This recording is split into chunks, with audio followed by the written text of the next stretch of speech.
जय भोलेनाथ। आज हम आपको सावन मास की भोलेनाथ और पार्वती माता की कथा सुनाते हैं। एक समय की बात है, सावन का महीना था। माता पार्वती और भोलेनाथ कैलाश पर्वत पर बैठे हुए थे और दोनों पृथ्वी पर अपने भक्तों को देख रहे थे। सावन के महीने में पृथ्वी पर बहुत चहल पहल थी। भोलेनाथ के भक्त कोई शिवलिंग पर जल चढ़ा रहा था, तो कोई बेलपत्र चढ़ा रहा था, तो कोई दूध, तो कोई पंचामृत।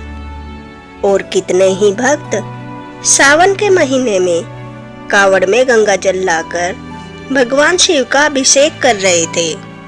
यह देखकर माता पार्वती भगवान शिव से कहती है, हे प्रभु, जो आपके भक्त सावन में श्रद्धा पूर्वक जल चढ़ा रहे हैं, कावड़ ला रहे हैं, सावन सोमवार के व्रत कर रहे हैं और कोई तो पूरे सावन माह का व्रत कर रहे हैं, उन भक्तों को क्या फल मिलेगा?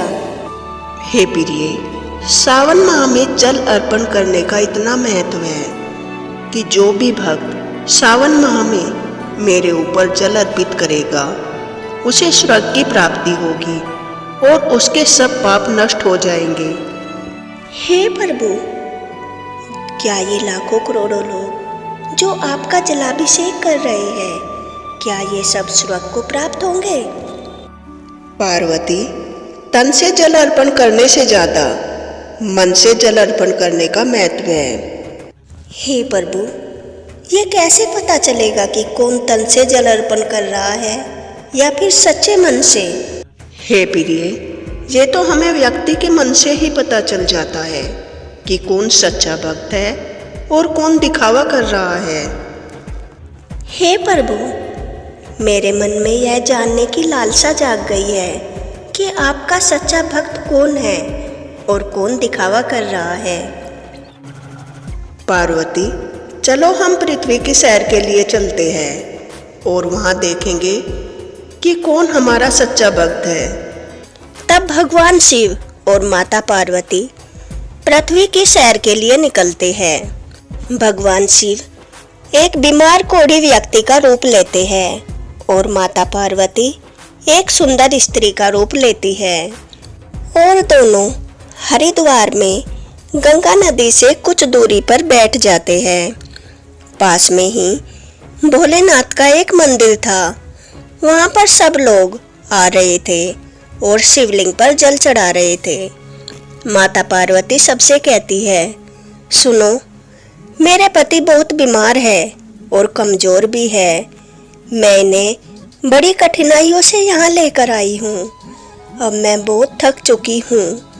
कृपा करके मेरी मदद कीजिए, इन्हें मंदिर तक ले चलिए और इनसे भगवान भोलेनाथ का जलाभिषेक करवा दीजिए। परंतु कोई भी उन दोनों की मदद नहीं करता और घृणा के भाव से मुंह मोड़कर निकल जाते हैं। और कोई कहता, तुम्हारा पति बीमार और कोढ़ी है, तुम इतनी सुंदर हो, चलो मेरे साथ चलो, मैं तुम्हें हर खुशी दूंगा। भगवान शिव माता पार्वती शाम तक वहीं बैठे रहे, परंतु कोई उनकी मदद करने के लिए तैयार नहीं था। शाम के समय एक गरीब आदमी वहां आता है और उनसे पूछता है, हे माता, आप दोनों किसी दुविधा में लग रहे हो, आपको क्या कष्ट है? मुझे बताइए, हो सकता है मैं आपकी कोई मदद कर सकूं। माता पार्वती कहती है, हे सज्जन पुरुष, मेरे पति बहुत बीमार है, इन्हें भोलेनाथ का अभिषेक करना है, पर ये चलने में असमर्थ है। आप इन्हें मंदिर तक ले चलिए। तब वह गरीब व्यक्ति उन्हें अपने कंधे पर बिठाकर मंदिर तक ले जाता है और भोलेनाथ का जलाभिषेक करवाता है। तब भोलेनाथ और पार्वती माता अपने असली रूप में प्रकट हो जाते हैं। हे सज्जन पुरुष, हमने इतने व्यक्तियों को देखा, परंतु कोई भी हमारी मदद करने के लिए तैयार नहीं था। सब बस एक दूसरे की देखा देखी जल चढ़ाने के लिए आ रहे थे और अभिषेक कर रहे थे, परंतु हमारी मदद करने के लिए कोई तैयार नहीं था। इन सब की भीड़ में तुम मुझे एक सच्चे भक्त मिले हो। बताओ, तुम्हें किस चीज की इच्छा है? मैं तुमसे प्रसन्न होकर तुम्हें वरदान देना चाहता हूँ। हे भोलेनाथ, हे माता पार्वती, मैं धन्य हो गया। आपके दर्शन पाकर मुझे सब कुछ मिल गया। बस मेरी यही इच्छा है कि मेरा आगे का जीवन आपकी भक्ति में कटे और अंत में मुझे आपके चरणों में मोक्ष की प्राप्ति हो। मेरे आशीर्वाद से इस जीवन में तुम्हें धन, यश और सुख की प्राप्ति होगी और साथ साथ पूरे जीवन तुम भक्ति भाव से मेरी पूजा आराधना करोगे और मृत्यु के पश्चात तुम्हें मोक्ष की प्राप्ति होगी। यह कहकर भगवान शिव और माता पार्वती अंतर ध्यान हो जाते हैं। एक बार भगवान शिव और माता पार्वती सृष्टि की यात्रा कर रहे थे। यात्रा करते करते उन्हें लंबा समय बीत गया था। स्वामी, मैंने लंबे समय से अपने बाल नहीं धोए। मेरे बाल बहुत उलझ रहे हैं। मुझे बहुत बेचैनी महसूस हो रही है। यहाँ पास ही में एक नदी बह रही है। मैं आपकी आज्ञा चाहती हूँ। अगर आप कहे तो मैं एक बार जाकर अपने बाल धो लूँ। अवश्य प्रिय, जाओ, तुम अपने बाल धो लो। तब तक मैं पेड़ के नीचे विश्राम कर लेता हूँ। और माता पार्वती नदी के किनारे जाती है। नदी के पास उन्हें कुछ स्त्रियां मिलती है। अरे बहन, आप यहाँ क्या कर रही हो? अगर आपके पास थोड़ा समय हो तो आप मेरे बाल सुलझा दो। कितने ही समय से मैं अपने बालों में कंघी नहीं कर पाई और इस समय मेरे पास बाल सुलझाने के लिए कोई साधन नहीं है। अगर आप मेरी मदद कर दें तो भगवान आपका बहुत भला करेगा। अरे, कैसी औरत हो तुम? हम यहाँ पानी भरने आए हैं और जाकर अपने पति के लिए खाना भी बनाना है। हम तुम्हें इतनी खाली दिखाई दे रही है कि हम तुम्हारे बाल सुलझा दें। ठीक कहा बहन तुमने। पहले मुझे जाकर भगवान शिव और पार्वती की पूजा करनी है, उसके बाद भोजन बनाना है। हमारे पास इतना समय नहीं है कि हम तुम्हारे बालों में कंघी कर दे और तुम्हारे बाल धो दे। जाओ जाओ, खुद कर लो अपने बालों में कंघी। तभी गांव की तरफ से माधुरी आ रही थी और उसने उन सब की बातें सुन ली। अरे बहन, तुम परेशान मत हो। तुम्हारे बाल बहुत सख्त हो गए हैं। पहले इन पर तेल लगाना होगा, उसके बाद कंघी करनी होगी। कंघी करने के बाद तुम्हारे बाल बहुत मुलायम हो जाएंगे। उसके बाद इन्हें तुम पानी में धो लेना। अभी तुम कुछ देर ठहरो। यहाँ पास में ही मेरी झोपड़ी है। मैं वहाँ से जाकर तेल और कंघी लाती हूँ और आकर तुम्हारे बालों को तेल लगाऊंगी। अरे देखो देखो, ये लाएगी तेल और कंघी। घर में तो इसके खाना बनाने के लिए तेल नहीं है और चली है कंघी और तेल लाने के लिए। अरे बहन, इनकी बातों पर तुम ध्यान मत दो। इनका तो रोज का यही काम है। मैं घर से सामान लेकर अभी वापस आती हूँ। और माधुरी अपने घर से तेल और कंघी लेकर आती है। उसके पश्चात माता पार्वती के बालों में तेल लगाती है। लो बहन, अब तुम्हारे बाल बहुत मुलायम हो गए। अब मैं इनमें कंघी कर देती हूँ। अब तुम्हें बहुत आराम मिलेगा और सुकून भी।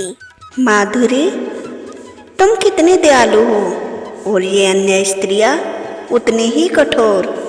ये सब स्त्रियाँ तुम्हारा उपहास उड़ा रही थी, फिर भी तुमने मेरी मदद की। नहीं बहन, मैं इनकी बातों का बुरा नहीं मानती।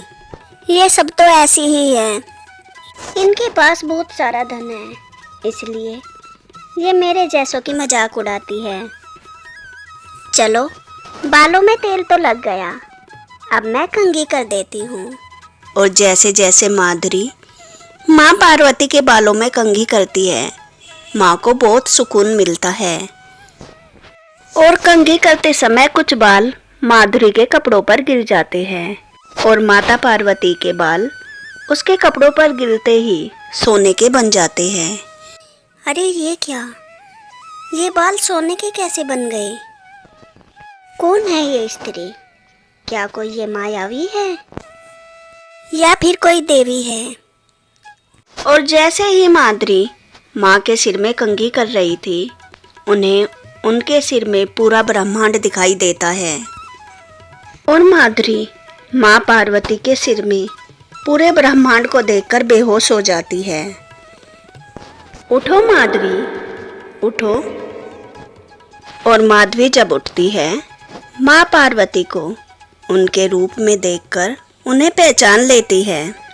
माँ, आप क्षमा करें माँ, मैंने आपको पहचाना नहीं था, मुझे माफ कर दीजिए माँ।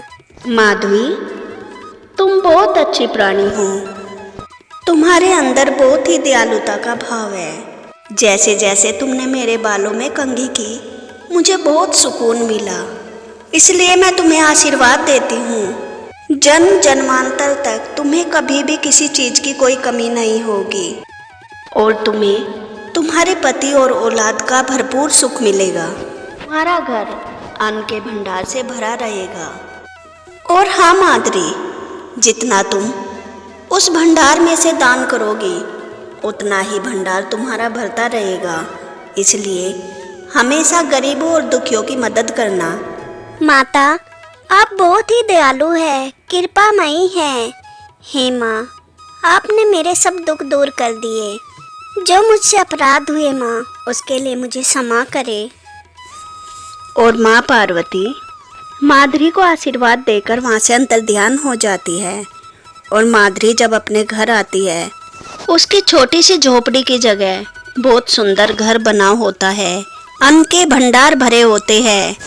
वह यह सब देखकर बहुत खुश होती है और माँ पार्वती का बहुत बहुत धन्यवाद करती है और अपने पति और बच्चों के साथ खुशी खुशी रहने लगती है। अगर आपको यह कहानी पसंद आई हो तो वीडियो को लाइक करें और चैनल को सब्सक्राइब करें। Thanks for watching. जय शिव शक्ति।